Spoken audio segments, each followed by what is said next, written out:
Hello dear students, कैसे हैं आप सब। आप सभी का स्वागत है आपके अपने यूट्यूब चैनल B2 एकेडमी में।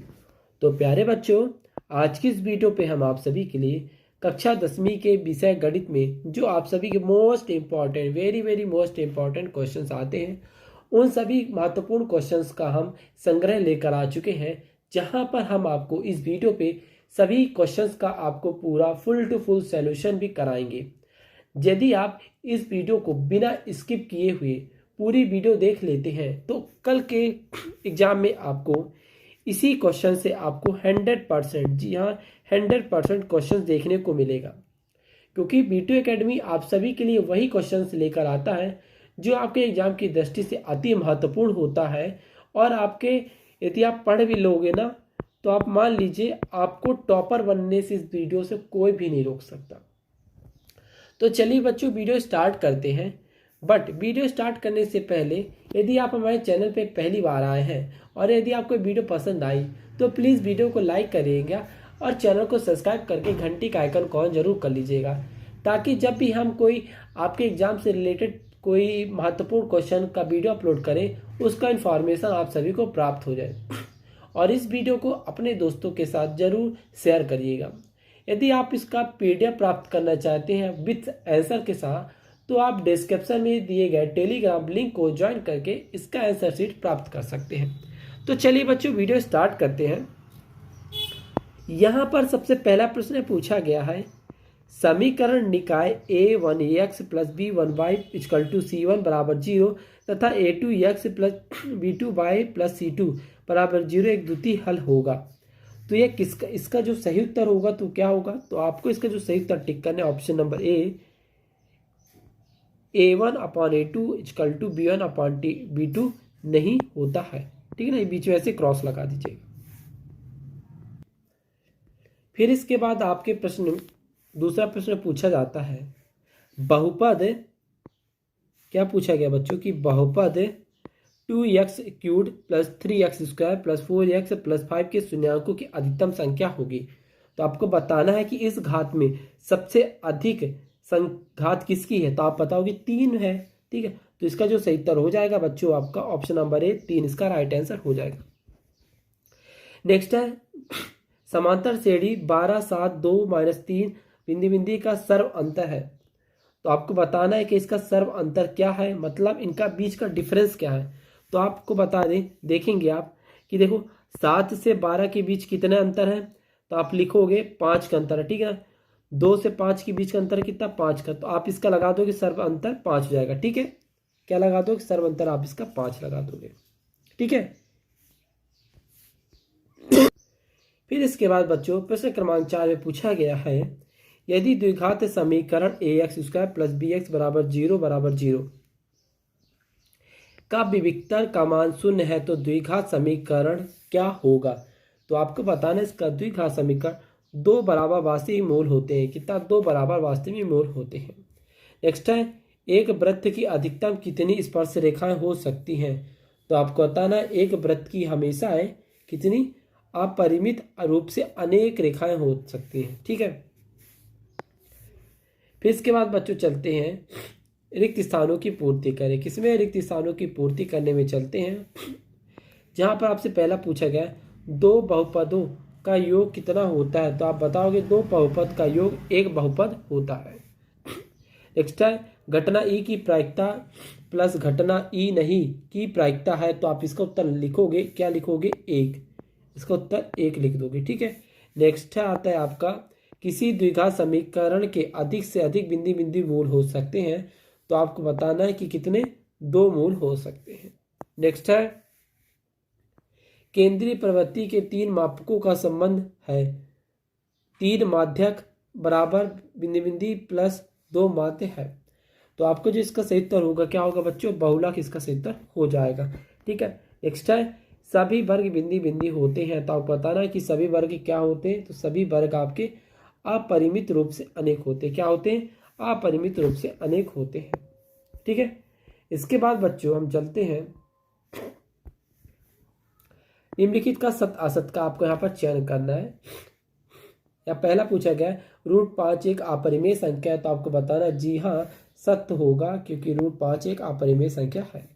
नेक्स्ट है, दूसरे पूछा गया वह बहुपद में किसी वृत्त पर खींची गई दोनों स्पर्श रेखाओं की लंबाई समान होती है, तो आप बताओगे हाँ होती है, इसका लगा दो एक सत्य। नेक्स्ट है 2, 4, 8, 16 एक समांतर श्रेणी है, तो आप बता दोगे कि नहीं ये समांतर श्रेणी नहीं है बल्कि यह कि गुणोत्तर श्रेणी है, क्योंकि आप देखोगे 2 का 4, 4 का 8, 8 का 16 हो रहा है।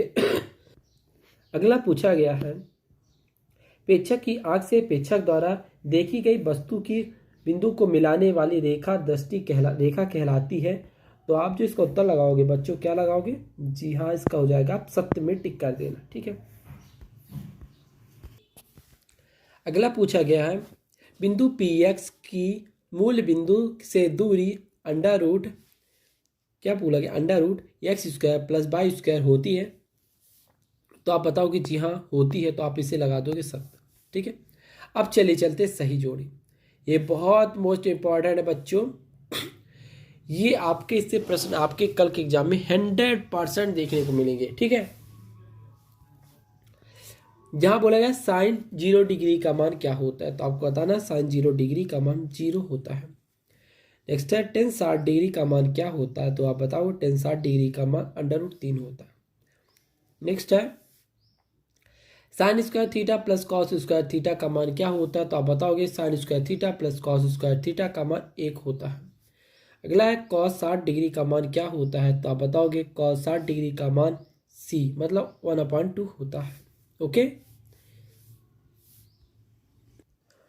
फिर इसके बाद आता है आपका 1 + tan² थीटा, इसका मान क्या होता है, तो आप इसका मान लगाओगे, जो इसका मान होता है sec² थीटा होता है। क्या होता है? sec² थीटा होता है।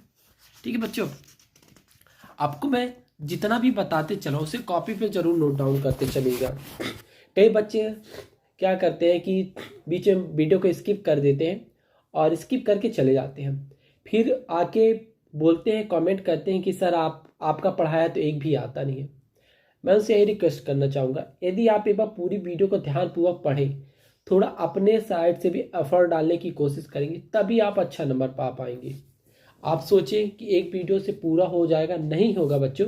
इसीलिए हम आपको 2-3 वीडियो एक साथ प्रोवाइड कराते हैं, ताकि आप सभी को देखोगे ना, तभी आप अच्छे से अच्छा नंबर ला पाओगे। ठीक है। अगला क्वेश्चन आता है बच्चों, प्रत्येक का एक शब्द में उत्तर लिखिए। प्रत्येक शब्द का, ठीक है ना। तो इसका पहला देख लेते क्या होगा।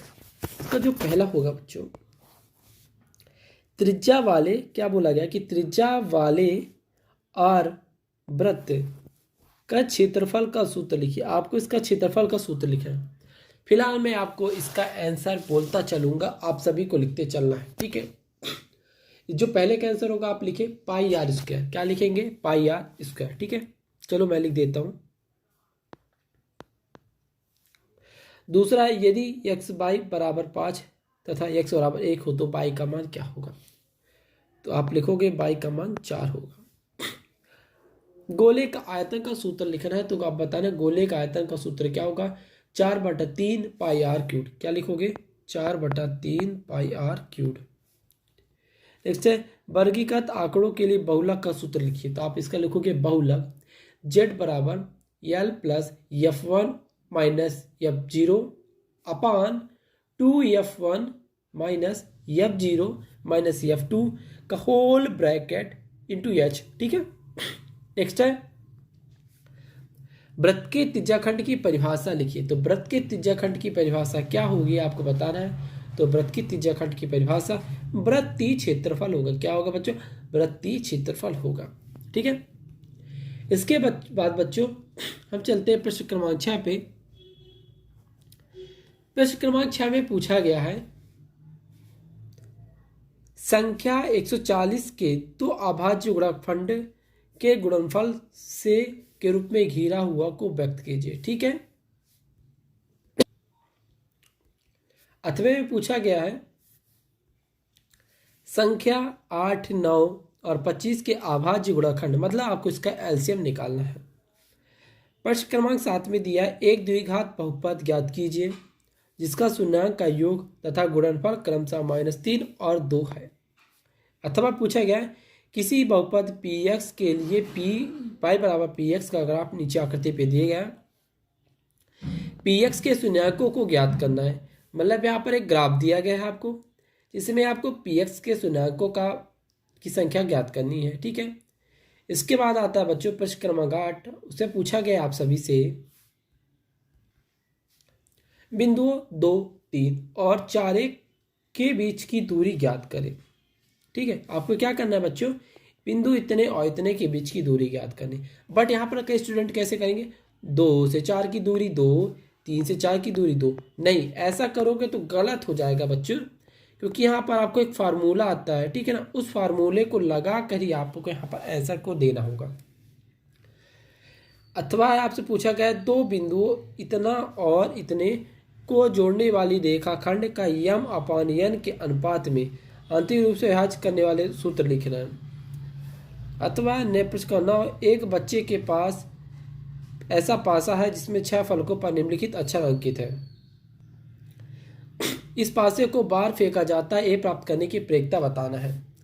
अथवा 2 खिलाड़ी संगीत और रेशमा टेनिस एक मैच खेलती है। संगीता द्वारा मैच जीतने की प्रायिकता 0.62, रेशमा के मैच जीतने की प्रायिकता ज्ञात कीजिए। ठीक है, प्रश्न क्रमांक 10 से पूछा गया है बामन पत्तों की एक अच्छी प्रकार सी गड्डी को फेंटी गई। ठीक है, एक पत्ता निकाला जाता है, प्रायिकता ज्ञात कीजिए कि उस इक्का क्या होगा उस गड्डी से निकाले गए पत्ते की। ठीक है, अथवे में पूछा गया बच्चों आप सभी से इस प्रश्न में क्या पूछा गया है कि एक बक्से में 3 नीले 2 सफेद और 4 लाल कंचे हैं। यदि बक्से में एक कंचा अध्यक्ष निकाला जाता है तो इसकी सफेद कंचा प्राप्त होने की प्रायिकता ज्ञात कीजिए।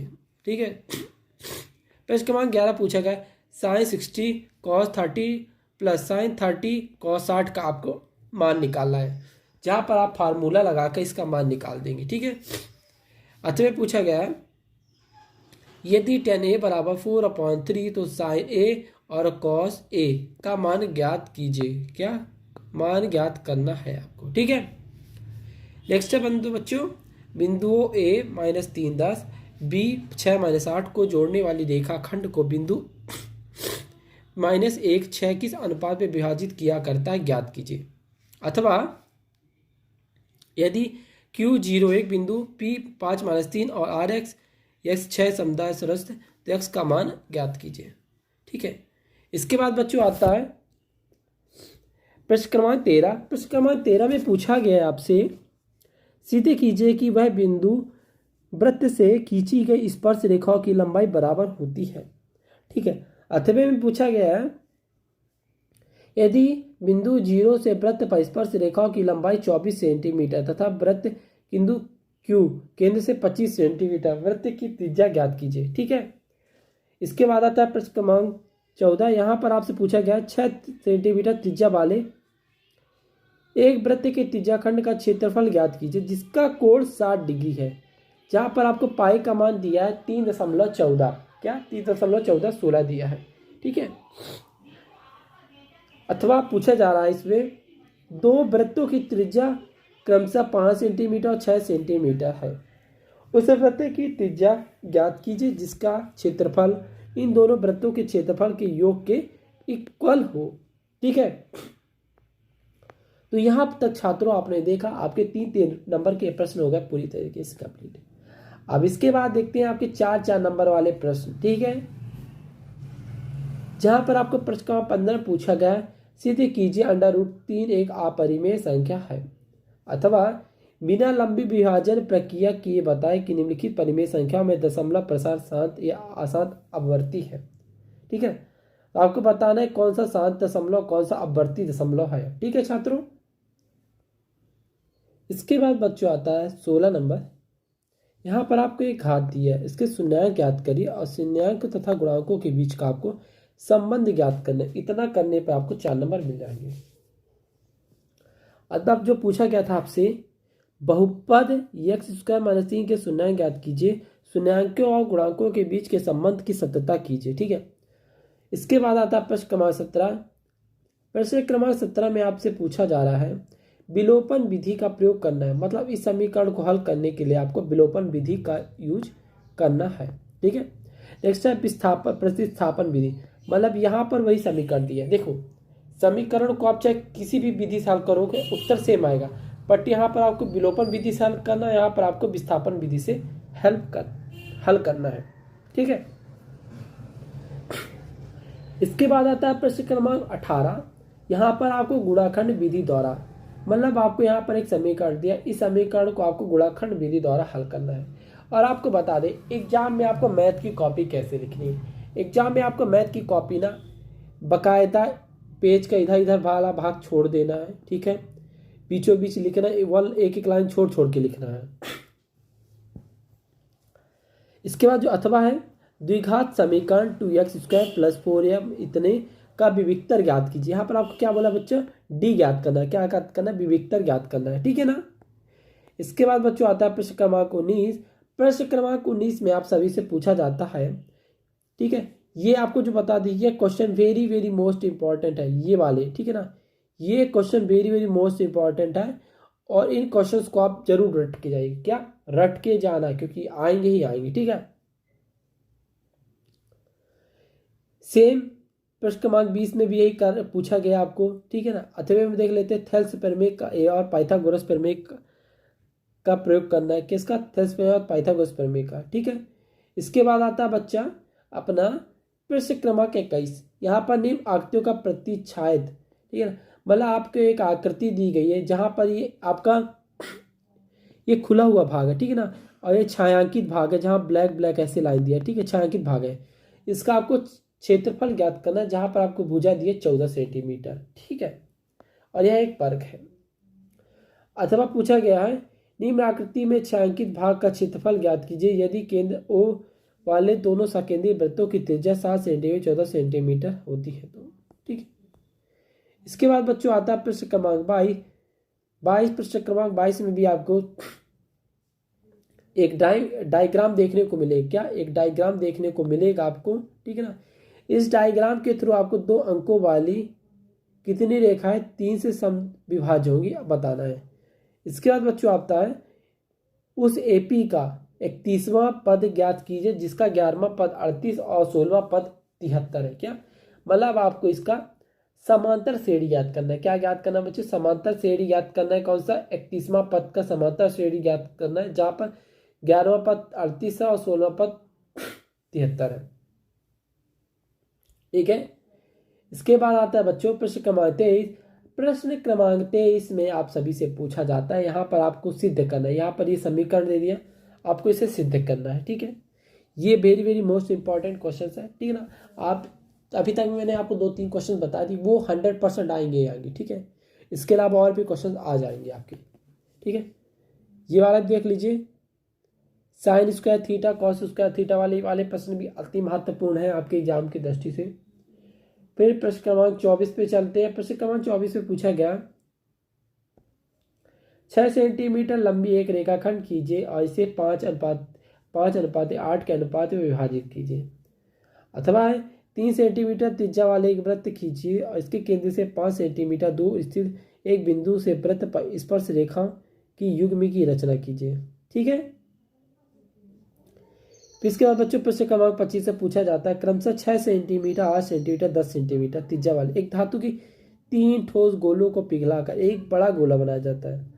मतलब 6 सेंटीमीटर 8 सेंटीमीटर 10 सेंटीमीटर की गोलों को पिघलाकर एक बड़ा गोला बनाया जाता है। ठीक है, तो आपको उस गोले का क्या ज्ञात कर, आपको उस गोले का त्रिज्या बताना है। क्या बताना है, त्रिज्या बताना है। और अगला है यहाँ पर त्रिज्या 4.2 सेंटीमीटर वाले धातु के खोखले गोले को पिघलाकर 6 सेंटीमीटर त्रिज्या वाले एक बेलन के रूप में ढाला जाता है। बेलन की ऊंचाई बताना है। ठीक है। इसके बाद आता है प्रश्न क्रमांक 26। प्रश्न क्रमांक 26 में आपसे पूछा जाता है, यहाँ पर एक आपको आंकड़ा दिया जाएगा। क्या दिया जाएगा, आंकड़ा दिया जाएगा, आंकड़े दिए जाएंगे। ठीक है, यहाँ पर आपको दिए गए आंकड़ों का बहुलक ज्ञात करना है। ये भी बहुत ही मोस्ट इंपॉर्टेंट क्वेश्चन है। ठीक है, अथवे में आपसे पूछा जा रहा है कि निम्नलिखित सारणी, यहाँ पर भी 25 परिवारों में भोजन जो दैनिक व्यय होती है उसके आंकड़े दिए गए हैं। ठीक है, और यहाँ पर आपको उन सभी आंकड़ों को देखकर इनका माध्य ज्ञात करना है। क्या ज्ञात करना है बच्चों? माध्य ज्ञात करना है। ठीक है, तो स्टूडेंट्स इस तरह से आपने देखा, मैंने आपको 1 से लेकर 26 तक पूरे जो आपके पेपर आते हैं ना, एकदम सेम टू सेम सभी क्वेश्चंस को रख कर करके आपको पूरे क्वेश्चन, मोस्ट इंपॉर्टेंट क्वेश्चंस बता दिए हैं। आप यदि इन सभी क्वेश्चंस की तैयारी बहुत अच्छे तरीके से कर लेते हैं, ठीक है, तो आप कल के एग्जाम में इन्हीं में से आपको क्वेश्चन देखने को मिलेगा। बट कई सारे स्टूडेंट बीच में स्किप कर देंगे और फिर बाद में कमेंट करेंगे सर आपका पढ़ाया एक भी नहीं आया। तो इसमें मेरी कोई गलती नहीं है, आपको भी अपने तरफ से थोड़ा सा एफर्ट डालना पड़ेगा। यदि बच्चों आपको यह मेरी बनाई गई वीडियो पसंद आई तो प्लीज़ वीडियो को लाइक करिएगा, और यदि आप हमारे चैनल पे पहली बार आए हैं तो प्लीज़ चैनल को सब्सक्राइब करके घंटी का आइकन को ऑन कर लीजिएगा, ताकि आपको आपके एग्जाम से संबंधित जितने भी महत्वपूर्ण प्रश्न हैं, जब भी हम उसका प्रश्न प्रोवाइड करें, आप सभी को उसका नोटिफिकेशन प्राप्त हो जाए। और यदि आप हमारा टेलीग्राम चैनल ज्वाइन करना चाहते हैं तो डिस्क्रिप्शन में दिए गए टेलीग्राम लिंक को ज्वाइन करके हमारा टेलीग्राम चैनल ज्वाइन कर सकते हैं, और यह वीडियो अपने दोस्तों के साथ जरूर शेयर करें। सो आज के लिए भी इतना ही, फिर मिलते हैं नेक्स्ट वीडियो के साथ। So thanks for watching my video.